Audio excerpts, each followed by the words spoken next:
Well, this is the first sermon of 2021.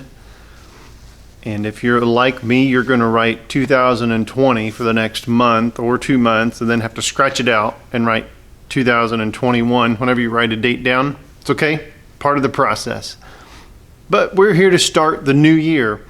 And if you're like most people, you have thought about your New Year's resolutions. That word resolution is pretty interesting because the word resolution obviously comes from the word resolute. Here's what the word resolute means.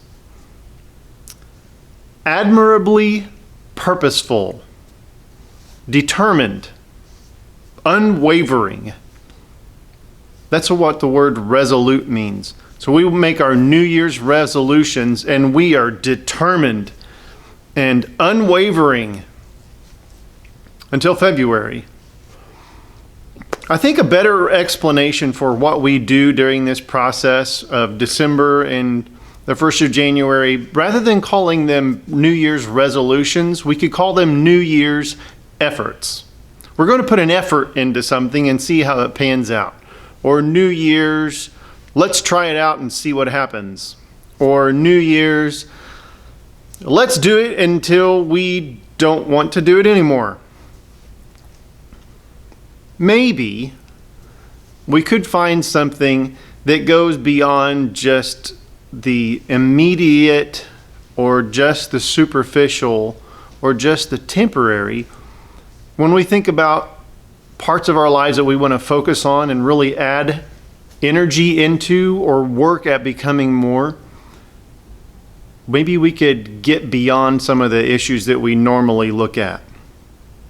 There are some people who look at New Year's resolutions and they make an effort to build their business better.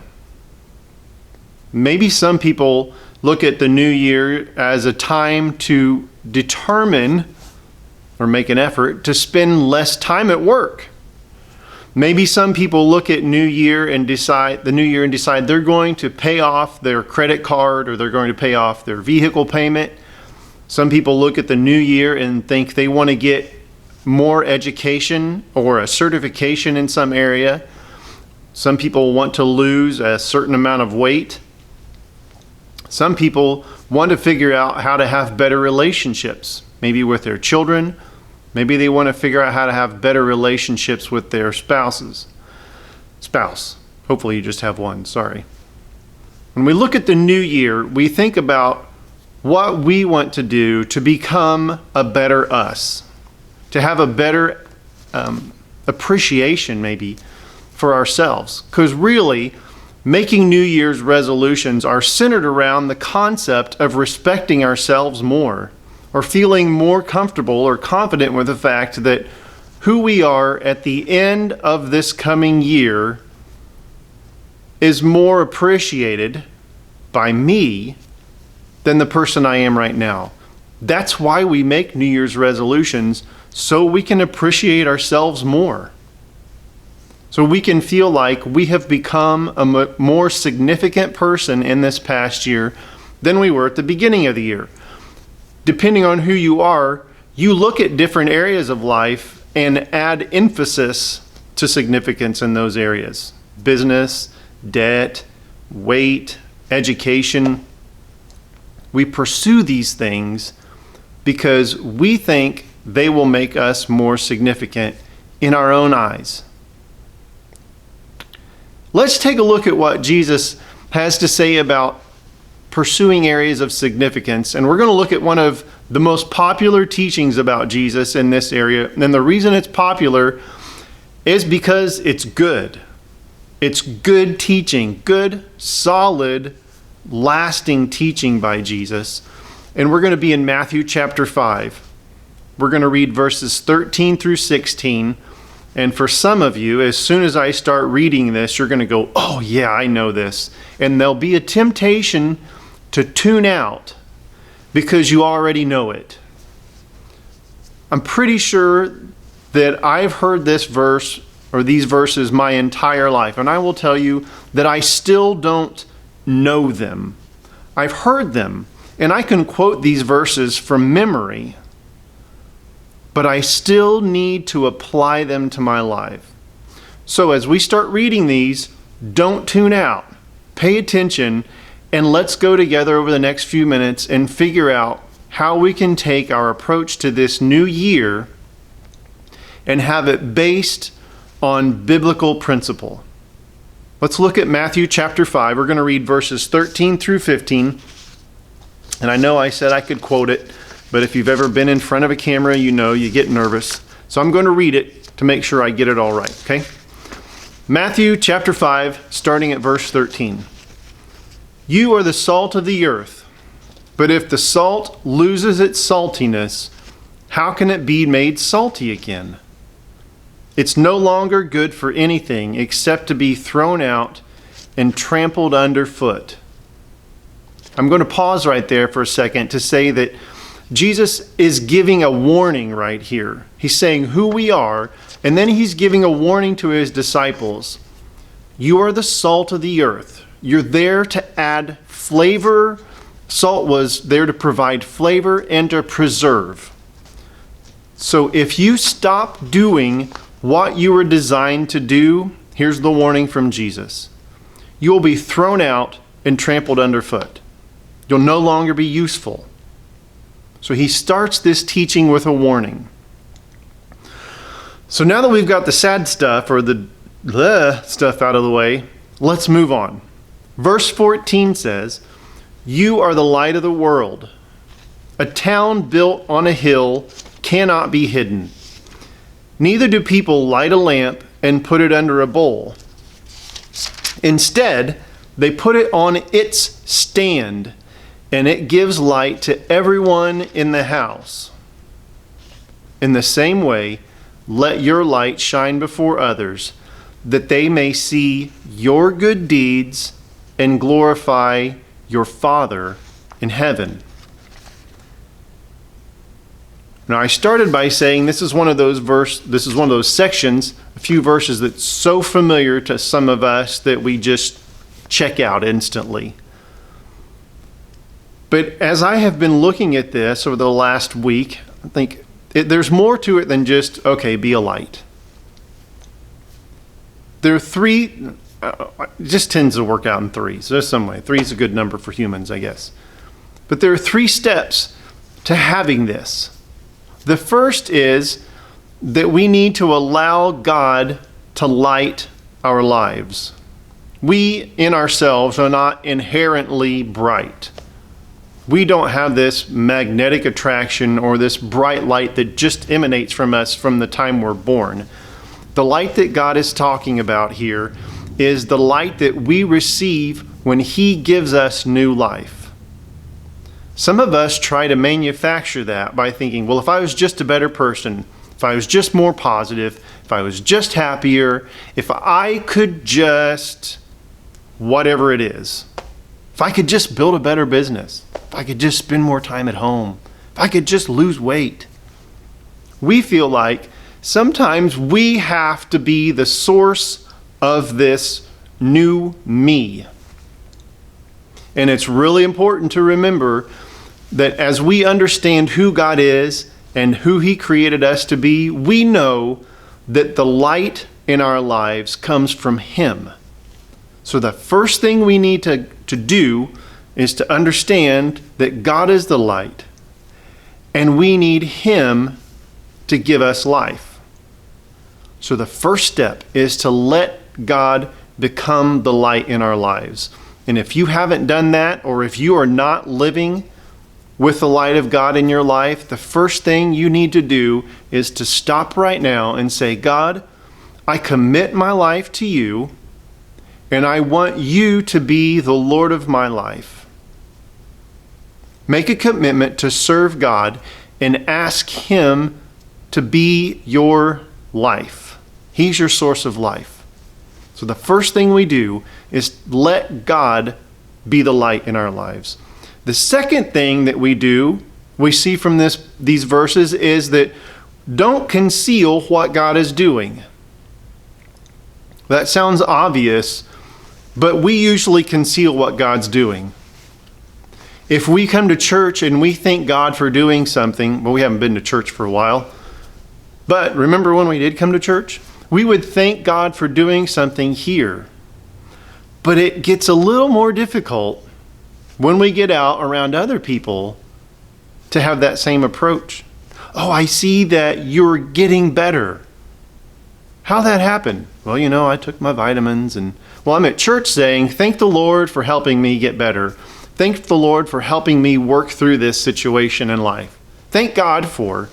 Then whenever I get out around regular non-Christian people or non-church people, I don't know what you want to call them, people that we're not sure if they're serving God or not, we hide our light. We put some other excuse over our light and cover it, rather than saying, this result that you see is God at work in my life. Sometimes we cover it up with something else. I see that you and your husband are getting along much better now. Oh, well, yeah, it's just sometimes couples go through those times. That's a bushel or a cover or a basket over your light. When you come to church or you send in a prayer request, hey, pray for us. We're trying to become more like Christ in our marriage. Okay, well, we're going to pray for you. And then when it happens, the way you let your light shine is when somebody says to you, I noticed that you guys are doing better. Like, yeah, we ask God to be a part of our marriage, and we are doing our best to serve God. Like, that's how you let your light shine. Don't conceal it. The third step, so the first one is let God light your life. The second one is don't conceal it. And the third one is elevate your light. If you have a light and you've lit it, put it on its stand. That's an elevated position so that whoever is around, the way Jesus said it, is so everyone in the house can see the light. Elevate it, put it in a prominent place in your life so that when anyone is in close proximity to you, they will see that something is happening over there. So more than just not concealing it, I use what God is doing in my life and I place it in a prominent, visible place in my life so that other people will see that God's doing something. How can I be who God wants me to be this year? Let your light shine. Let God light it. Don't conceal it. And find a way to elevate it. We live different lives. You have different interests that I have. But find a way to use what God's doing in your life to elevate it. The question I'd like you to think about this year is it possible for God to use you to be the light in someone else's life this year? Well, obviously, it's almost a rhetorical question because the preacher's asking. So the answer is yes. It is possible. At the end of the year, what do you need to do so that the people around you will say, their lives, what are the people around you? Let me start over. At the end of the year, what do you need to do so that the people around you will say their life is brighter because of the life you lived this year? That is being a light in someone's life. What do you need to do so that you can be a light in someone's life? You don't need a Master's of Divinity degree to do that. I don't have one either. I have a Master's of Family Communication. Master's of Divinity is what a lot of pastors go get. You don't need that. You don't have to be a great biblical theologian. You don't have to be a Sunday school teacher. You don't have to be a board member. There are a whole list of things I wrote down that you don't have to know how to quote every book of the Bible. You don't have to be able to quote 3 chapters out of the book of Matthew. You don't have to be that or do those things to be a light in someone's life. What you do have to do is to have an attitude of serving. Take yourself out of first place and put God in first place. And who's in second place? Not me. My neighbor is in second place. The people God has placed around me. The two great commandments that God gave us: love the Lord your God with everything, and love your neighbor the way you love yourself. So as I want to be a light of Christ to the people around me, I've determined to serve God. I take myself out of first place. I defer my plans for myself to God. Now, it's possible to build your business and be a light. It's possible to spend more time at home. It's possible to, what was my list? Pay off your credit cards or your car payment, get a new certification, lose weight, figure out how to have a better marriage. It's possible to do those things and be right in the center of God's will. But it's only possible if those things are tools that you're using so that you can be a servant of God. The weight loss or the business building or the debt payment, those are not the end goals. Those are tools I use so that when people say, I noticed you paid off a lot of debt this year, or how did you end up having this extra money left over? You say, well, we paid off our debt. Wow, how'd you do that? We determined that we're going to use what God's given us wisely. Right there. Boom. In just one sentence, you have been a light. So I can pay off my debt, but I pay it off so I can point people to Jesus. I can build my business so I can point people to Jesus. You can even lose weight if you want. I noticed you lost, everybody wants to lose 20 pounds. So I noticed you've lost 20 pounds this year. Yeah, I realized that I can do more things in our community. I can serve God better. I can help out at church more if I didn't have this extra weight literally weighing me down. So I've lost weight so I can be a better servant of God. There, I've used weight loss to point people to Christ. I'm using these things to shine a light. So yes, you can pursue the normal resolutions that people have during the year, but you're not really pursuing them because they're the end result. You're pursuing them so that you can shine your light. We'll leave you with this thought. Rather than find ways to shine a light, figure out how to be a light. If I'm in the dark, I have to go hunt for a flashlight because I am not a flashlight. I have to go find one and then turn it on and have it with me. What if I could become a light? Well, we can't. But rather than thinking of myself as a person who finds ways to serve so people will know Christ, what if I start recognizing or realizing the fact that God has called me to be a servant? Not just to serve, but to be a servant. Here's one example, and then I'll be done. I don't know if you've been around dogs much. If you have, you probably know what a beagle does. A beagle tracks rabbits, or anything that walks on the ground, really. A beagle is a tracker. And the only reason a beagle doesn't track is because it's either chained up or tied up outside, or it's in the house. If you let a beagle loose outside, it will track. A beagle doesn't say, well, today I feel like I will try to track. You don't have to talk it into tracking. Now, some of you, if you've had beagles, you know there are beagles that are better or worse at tracking, but they all put their nose to the ground. That's what they are. So tracking isn't something that a beagle does just because it thinks it needs to be a better tracker. It's who they are.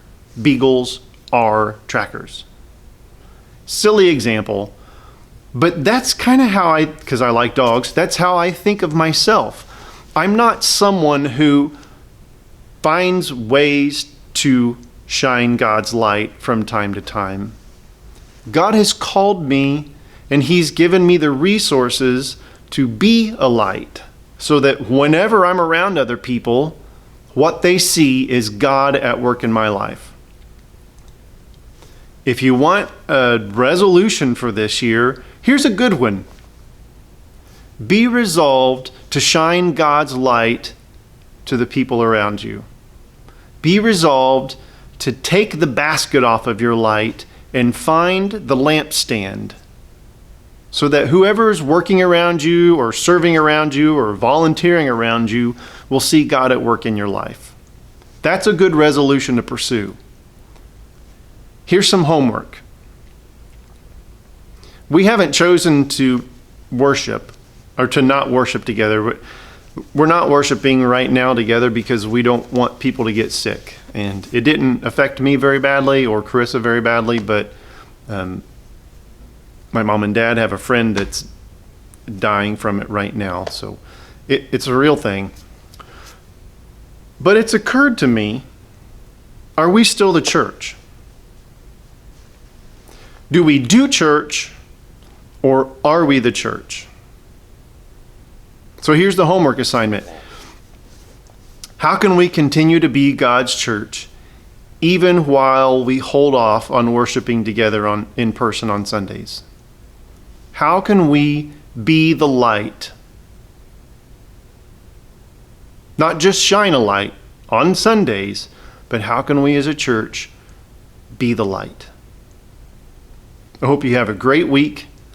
Take some time to really consider your New Year's resolutions, and I look forward to seeing you again soon.